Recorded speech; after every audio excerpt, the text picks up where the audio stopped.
امامہ رضی اللہ عنہ فرماتے ہیں کہ جنت میں جانے والا آخری شخص جو جہنم میں پہلے اپنی سزا پا رہا ہوگا اور جل چکا ہوگا،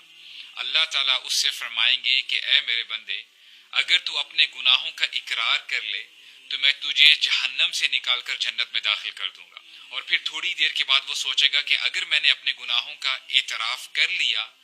تو ہو سکتا ہے کہ مجھے دوبارہ جہنم میں پھینک دیا جائے۔ تو بندہ کہے گا کہ اے اللہ، مجھے آپ کی عزت اور آپ کے جلال کی قسم، میں نے کبھی کوئی گناہ نہیں کیا۔ تو اللہ تعالیٰ اس کی سکن کو حکم دیں گے کہ اس کے جو چھوٹے گناہ ہیں، مائنر سنز ہیں،